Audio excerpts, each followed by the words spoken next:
Muito bem, estamos chegando mais uma vez aí para conversarmos sobre a onda evangélica, né?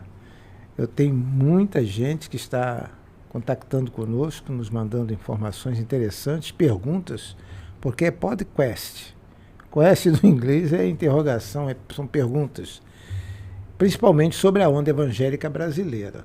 Essa onda, não é, que causou tanta celeuma aí nas eleições, e foi uma discussão, teve igreja aí que teve gente brigando, irmão com irmão, pai com filho, é complicado, né? Mas a onda evangélica é uma onda benéfica, porque evangelho quer dizer boas novas, boas notícias.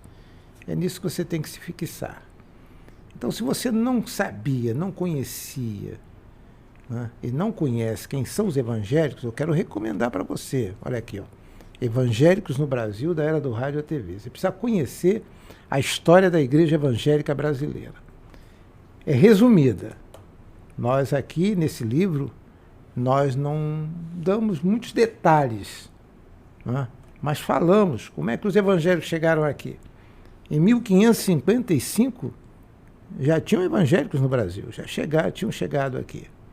Depois, em 1557, 2 anos depois, chegou uma onda mais forte ainda, né? E vieram outras, e hoje nós somos esse mundo de evangélicos aqui no Brasil, e o censo vai dizer para nós, no início do ano, vai dizer para nós quantos são os evangélicos hoje. Eu acho que vamos ter surpresas aí, porque mais da metade da população brasileira hoje é evangélica. Tudo porque, desde 1555, os evangélicos se propuseram a divulgar o evangelho aqui. E os católicos também, e outras religiões também, estão aqui, estão dentro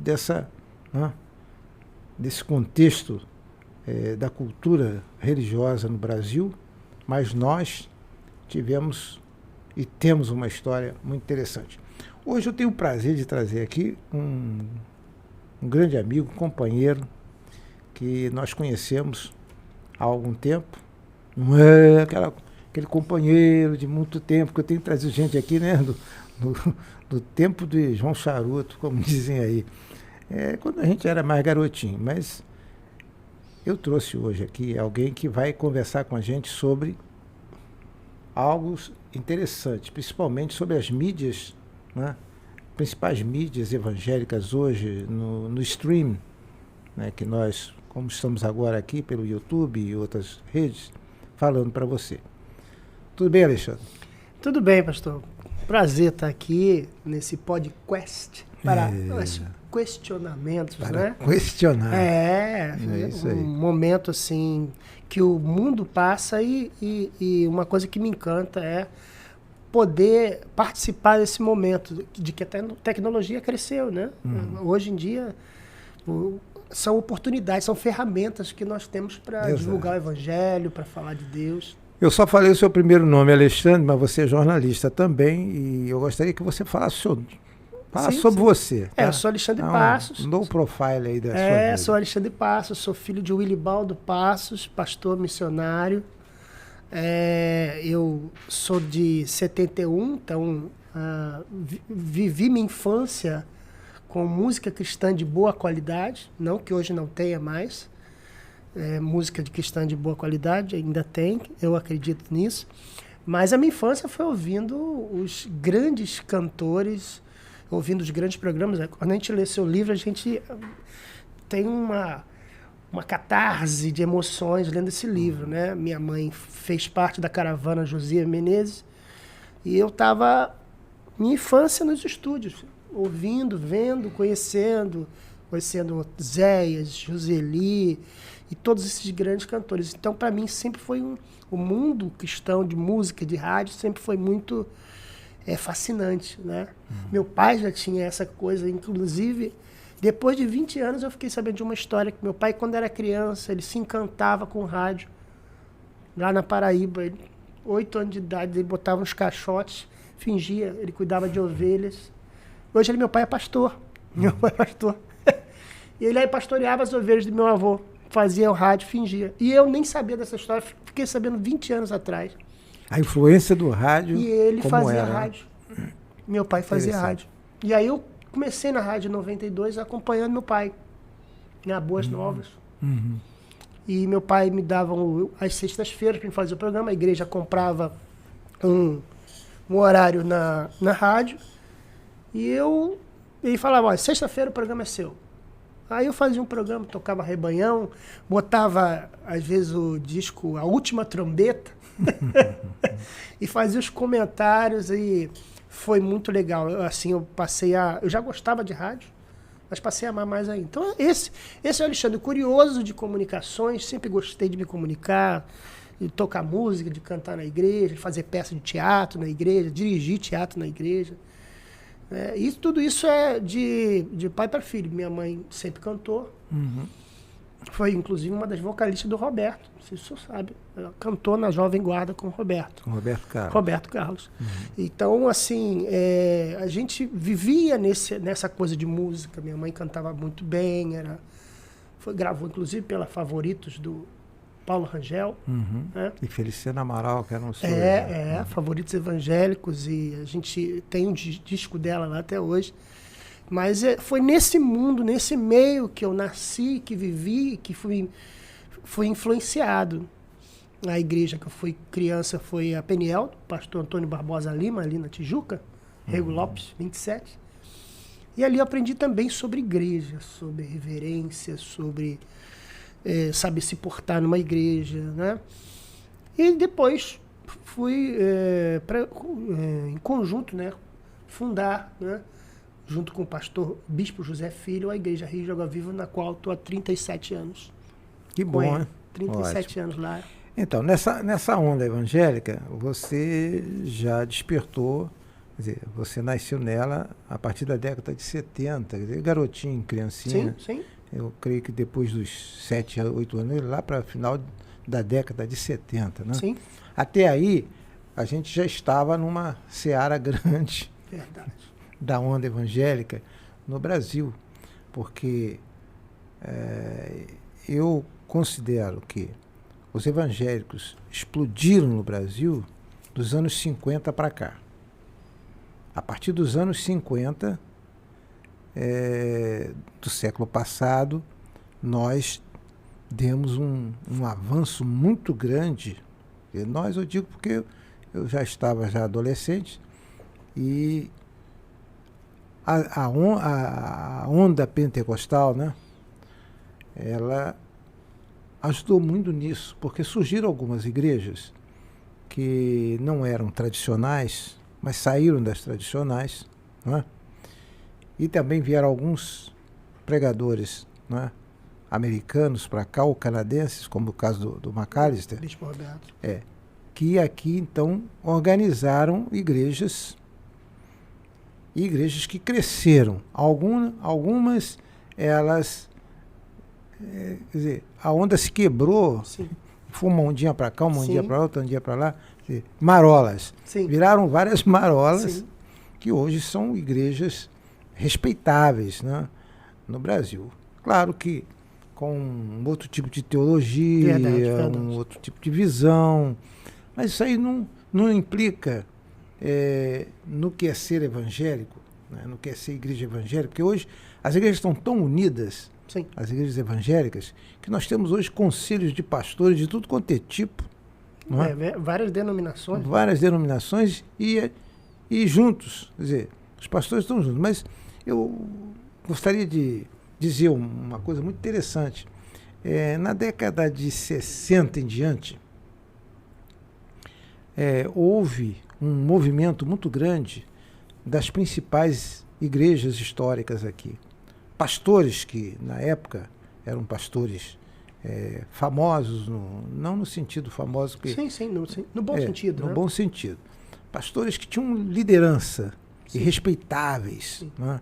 Esses pastores, depois que Billy Graham esteve aqui no Rio de Janeiro, em 1960, pela primeira vez, isso despertou no povo brasileiro uma vontade de evangelizar, de fazer a onda crescer. Sim.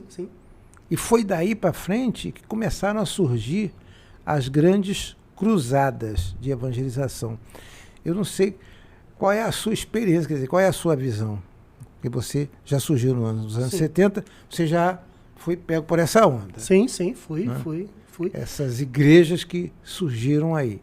Eu lembro da expectativa. Eu era muito garoto, no caso, de cruzadas que eram realizadas, obviamente, na minha idade, que eu já tinha uma consciência, mas era já no início dos anos 80, existia alguma coisa, mas muito mais o movimento musical, que eu peguei muito mais, né?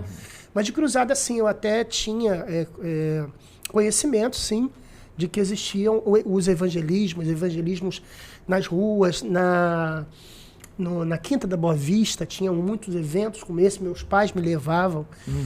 Maracanãzinho, por exemplo, o nosso querido Josias Menezes, né? Sim. Meu pai me conta que a esposa do Josias Menezes e a Sueli, nossa grande amiga, ia muito lá em casa, de gostar muito de lá em casa, de gostar muito da minha mãe, o Josias e a família. E a gente ia muito a esses eventos no Maracanãzinho, né?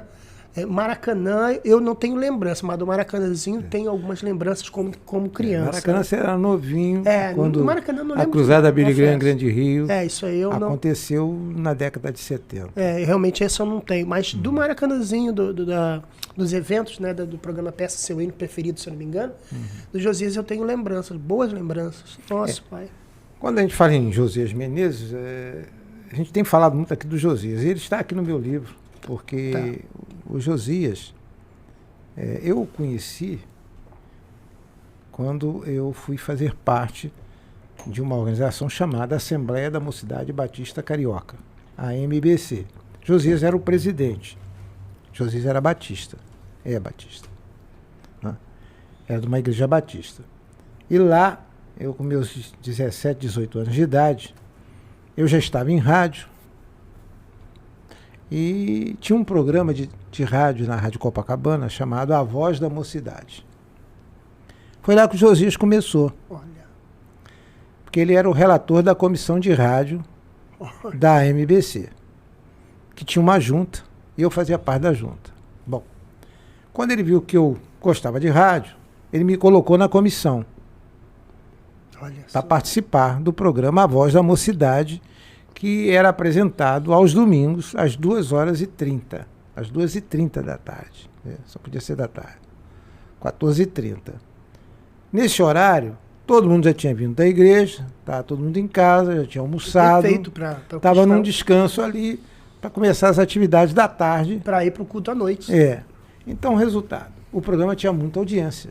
Sim. E era o único programa de mocidade. Sim, tem esse detalhe, né? O programa era A Voz da Mocidade. Era o nome do programa. E ali a gente falava de tudo, né? Tinha mensagens, tinha música, tinha tudo. Josias, muito como sempre, muito inovador, sabia capitalizar assim, hipnotizar as pessoas, né? Com o jeito de falar e tudo. Eu me lembro que Josias realizou lá na Assembleia de Deus em Madureira, no templo maior da Assembleia de Deus, no Ministério de Madureira, pastor Macalão era o pastor na época. Leiva Macalão? Paulo Leiva Macalão. Fizemos ali um congraçamento das juventudes evangélicas. Entendendo meu sonho. Congraçamento das juventudes evangélicas. Através do nosso A Voz da Mocidade. Sim. O programa é batista. O alcance. Olha só. E entupiu aquele templo. Aí foram alguns cantores e tal.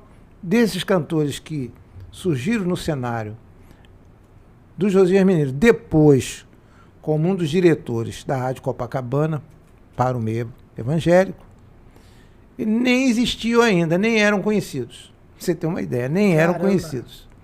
Então surgiram aí, muitos cantores começaram a aparecer depois que Josias assumiu esse departamento novo que os donos da Rádio Copacabana ofereceram para ele.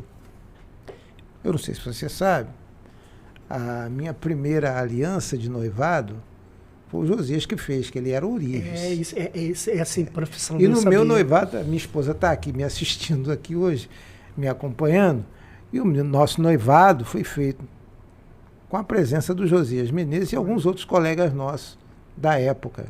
Ele foi lá na casa da minha esposa, num almoço que teve quando eu fiz o noivado, né? Compromisso de noivado lá com os pais da minha esposa. Então é interessante isso, que ele está na minha história, sim. O Josias está na minha história dessa maneira. E dali para frente, ele se tornou realmente uma pessoa importantíssima. Verdade. No meio evangélico.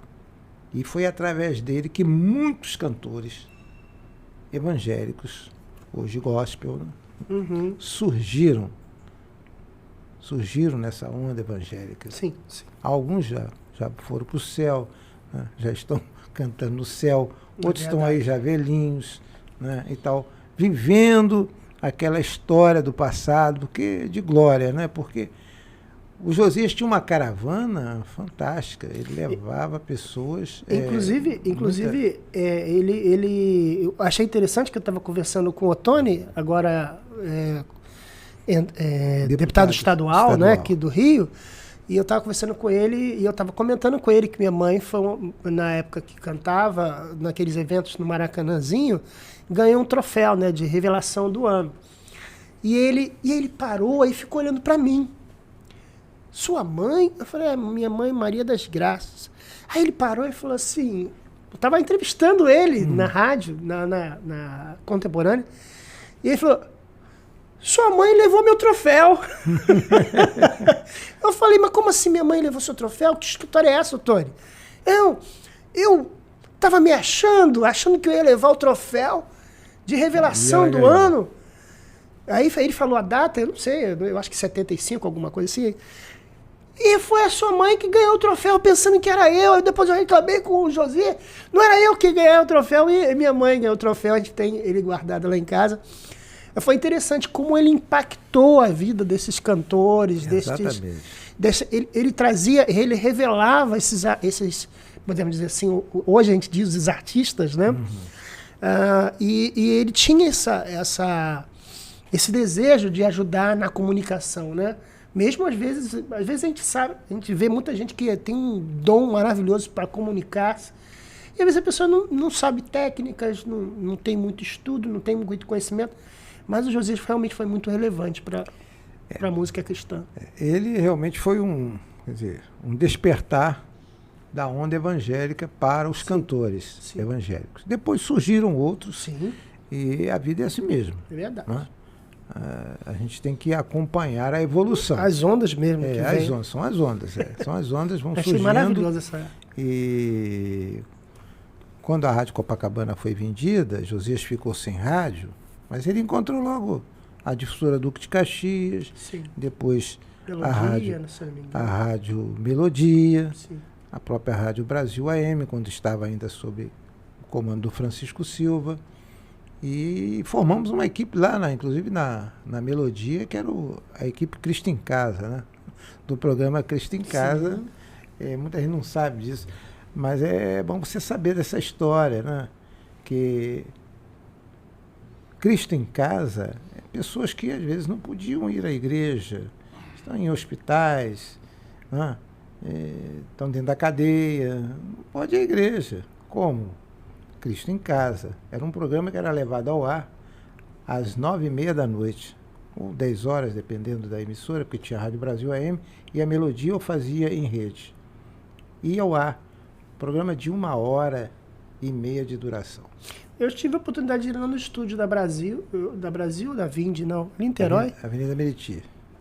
Não, então foi da Vind. Aquela rádio Vind, foi da Vind. Paulo César. O programa do Paulo César. Isso. Que era maravilhoso também.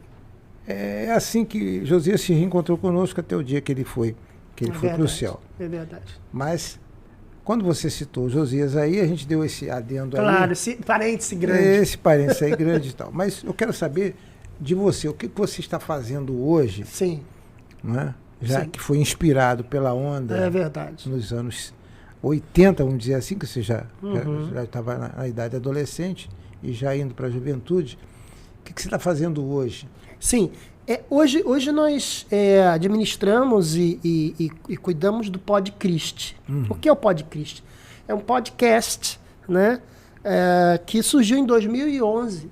Quer dizer, eu já acompanhava podcast no sentido, aqueles primeiros podcasts em 2008, 2006, que eu comecei a ouvir podcast pela internet, que até hoje eles existem, o Jovem Nerd, que é muito mais para quem curte quadrinhos, cinema.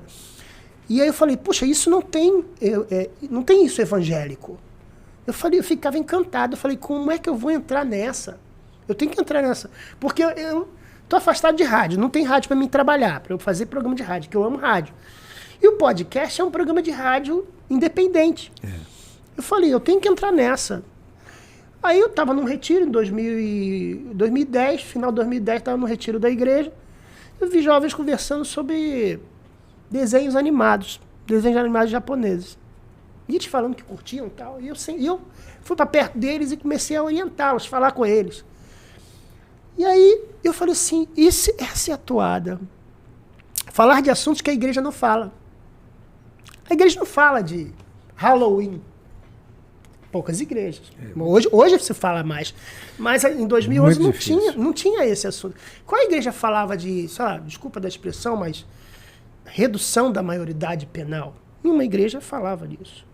O máximo que eu ouvia, meu tio é pastor ali na igreja do Calvário de Niterói, pastor Sebastião, ele passava filme e ele fazia debates. Mas eu não via ninguém falar isso. Eu falei assim, eu tenho que entrar nessa. Quando em 2000, tem toda uma história, não vou contar, não vai dar tempo, mas... Em 2011, eu falei assim, bem, tem um troço tal de Skype aí, eu vou usar esse tal de Skype. Aí entrava no Skype, os jovens da igreja entravam também, e a gente fazia uma grande sala. Hoje é normal, hoje é comum, né, fazer uma sala. O senhor participou do Podchrist com a gente falando sobre rádio, né? Sobre o Paulo César, eu acho, ou sobre rádio. Mas, e aí eu comecei a fazer. E eu lembro quando foi, inclusive, essa semana, que vai vir agora, segunda-feira que vem, é o aniversário do Podchrist. No dia 31 de outubro, nós começamos o Podchrist e o primeiro tema foi Halloween. Então, o que eu fazia? Eu estudava o tema, o assunto, e via tudo que eu podia ver de vídeo, estudava, lia livros e me preparava. E aí eu falava, ó, o Podchrist de hoje não era nem Podchrist quando começou. Era palestra. Palestra gospel. E aí a gente falava sobre o assunto e os jovens iam perguntando, iam participando. Ali surgiu em 2011, dia 31 de outubro.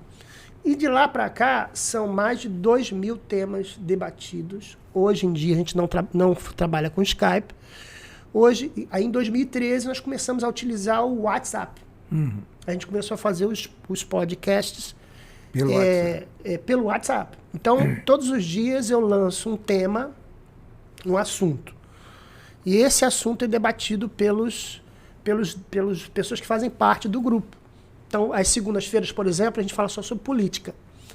Eu tive que escolher um dia, gente, porque política acabou tomando todo o assunto nacional, não é? E eu falei, não, só segunda-feira a gente vai falar de política.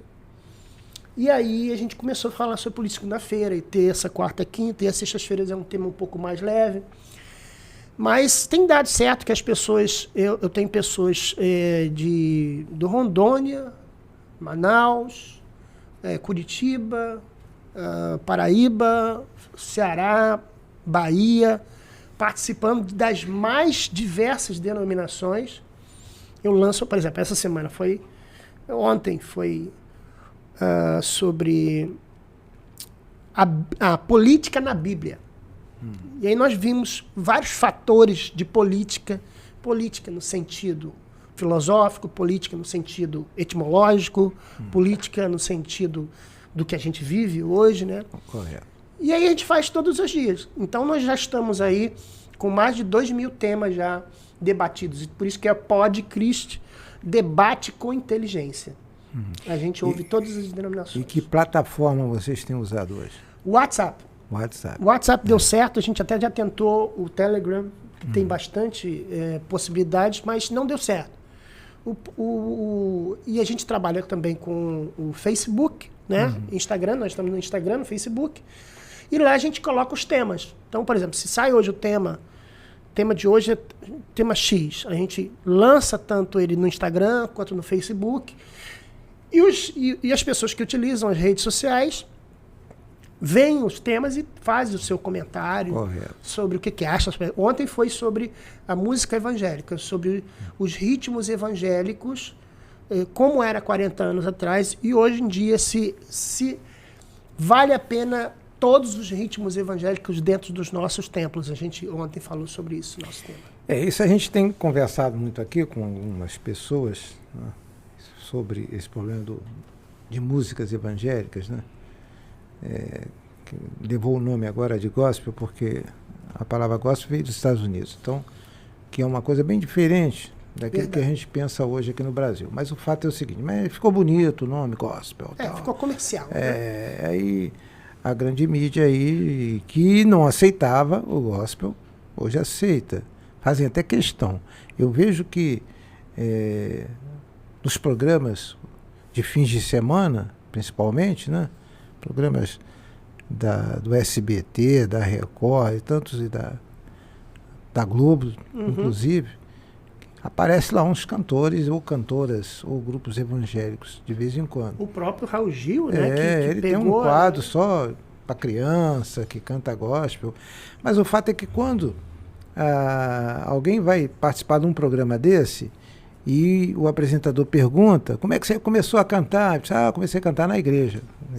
Volta a história toda da América, onde os grandes cantores, principalmente os que eram originários, né, da raça negra, foram os que mais apareceram.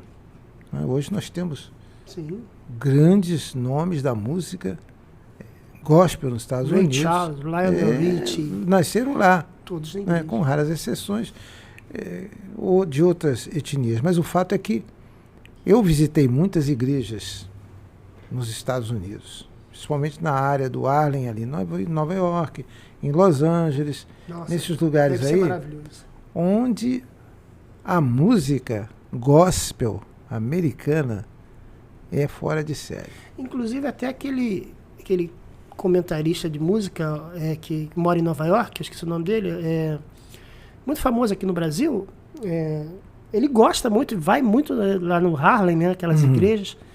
Eu esqueci o nome dele, ele foi até que escreveu o livro do Tim Maia, esqueci o nome dele, que curte muito, né? Lá é uma coisa muito mais até cultural do que religioso, é tão forte que quase que é muito mais cultural do que religiosa. Só para você ter uma ideia, na década de 90, hein? O Nelson Mota foi Nelson Mota, ele foi a Nova York. Nelson Mota. Ele morou lá um tempo, e as filhas também. A filha dele, a Joana, procurou o meu filho, ficou sabendo que meu filho trabalhava com grupos evangélicos e queria saber como é que fazia para levar um grupo evangélico numa igreja. Aí ela trouxe um grupo do Harlem, de Nova York. Monte Moriá? De cantores. A Monte Moriá. Eu até tenho disco. A Monte Moriá eu acho que é em Los Angeles. Não, Monte Sinai. Monte Moriá tem também em Nova York. Sim. Então, queria saber como é que levava esse grupo à igreja evangélica. Aí eu falei com ele, deixa comigo. Aí eu conversei lá com o pastor Fanini, levamos o grupo na primeira de Niterói. Um espetáculo. Pessoal que nunca tinha ido aos Estados Unidos assistir, né, num templo evangélico, um grupo musical, assistiram naquele dia aqui no Brasil, e eles foram para São Paulo e outros lugares aí que nós indicamos para ele. A filha do Nelson Mota. Então, o alcance, olha o alcance. Essas pessoas, como o Nelson Mota, que é um cara, um tremendo compositor, musicólogo, homem de televisão e tudo, ele teve essa visão. Anos 90. Nós estamos já na segunda década, já vamos para a terceira década do século XXI.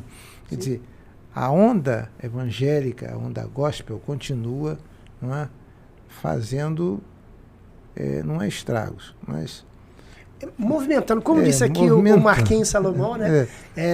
Balançando o solo, né? O solo, exatamente. E muitos estão levando caixote e outros Outros se perdem. Outros pegam jacaré. Né? E outros se perdem na onda também, porque querem mostrar outra coisa que não é a realidade. É isso aí.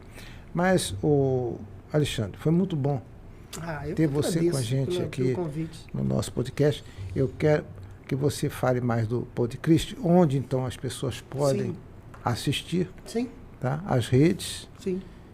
E eu tenho certeza. Quantos hoje você tem mais ou menos assim? Você tem ideia de que estejam assim alistados com você no podcast? Somando tudo, mais de 3 mil pessoas. Então, obviamente a gente Brasil todo, né? No Brasil todo. A gente não fez tipo associados, né? Mas pelo meu cálculo assim, de cabeça, nessa faixa de pessoas que estão envolvidas ou que estão sempre participando, ou se tem alguma coisa. Nós temos um canal no YouTube, nós alcançamos agora 1.000 seguidores, uma batalha porque a gente não tem equipamento, a gente faz uma coisa muito meio mambembe. Nosso canal do YouTube é PodChrist, pod de podcast, Christ de cristão, que às vezes a pessoa fala que é PodChrist. Mas não é. Até existe um canal que tem essa proposta. É um podcast, é um espaço para os cristãos, é um microfone aberto para os cristãos participarem. Temos pastores, profissionais liberais. Olha, lá no grupo já teve já teve coronel do exército, já teve pastores grandes do meio evangélico, cantores evangélicos participando lá. E a gente está à disposição de você participar com a gente lá no Facebook, no YouTube, no Instagram. A gente vai fortalecer o Instagram. E temos os eventos que a gente vai começar a retornar a fazer os eventos, que é chamando os cantores da Jovem Guarda, da música cristã, para participar com a gente. E as nossas lives que nós vamos retornar, né? Inclusive o pastor Flávio participou com a gente das lives. A gente fala sobre tudo, gente. A gente fala desde 80 anos do Superman até falamos sobre o surgimento da igreja presbiteriana, a chegada de Richier e Cartier em 1555. Está no meu livro isso. Pois é, eu amei ver aquilo, porque nós tínhamos gravado um vídeo sobre isso lá na catedral. Inclusive, um parêntese, o meu tio que fez aquelas esculturas que estão lá na catedral. Muito bacana aquilo. Muito lindas, né? Legal. E aí a gente... Está no jardim da catedral. Tem a escultura da minha avó lá, sentadinha naquele banco lá, uma das senhorinhas que está lá. É minha avó, a família toda presbiteriana. Então, prazer, pastor. Pastor, muito obrigado pela oportunidade. Olha só, você falou aí, a onda evangélica também é cultura, porque você, quando chega, se você vier ao Rio de Janeiro, quiser conhecer um templo, um dia desse eu estive num templo metodista, que fez 144 anos. Lindo. Agora, se você quiser ir lá no templo presbiteriano, Catedral Presbiteriana, ali na Praça Tiradentes, é fora de sério o que tem lá no jardim. Essas esculturas aí, acho que é da primeira escola bíblica dominical, parece, que teve ali. São vários arcos escultóricos. Tem ali o João Calvino do outro lado, na praça, que também é obra do Joás Pereira Passos. Tem esse cenário, né, de uma aula que o pastor está dando. De escola bíblica. E você pode sentar no banco e tirar foto junto com ele. E tem a ceia também, a celebração da ceia. E aí a ceia, a primeira ceia que foi feita pelo huguenotes, né, que vieram ao Brasil. E tem também mais uma escultura, não sei se você já percebeu, que é a chegada de Simonton no Brasil. Isso. Quando ele chegou com a sua esposa. Isso está tudo aqui. Está tudo aqui, ó. Vale a pena, gente. Eu li só você procurar aqui que você vai encontrar. Você não esquece aí de apertar o sininho, fazer a sua inscrição. Vale a pena. E nas minhas redes sociais, que eu estou divulgando, você pode adquirir também o livro, ou senão você entra na internet, Editoral Print, e lá você pode adquirir, ou na Livraria da Travessa, também aqui no Rio de Janeiro, e na Amazon. Muito obrigado. Pastor Flávio. Deus abençoe, viu? Glória a Deus. Muito bom estar contigo. Deus seja louvado. Um abraço para você. Até o próximo capítulo. Até o próximo.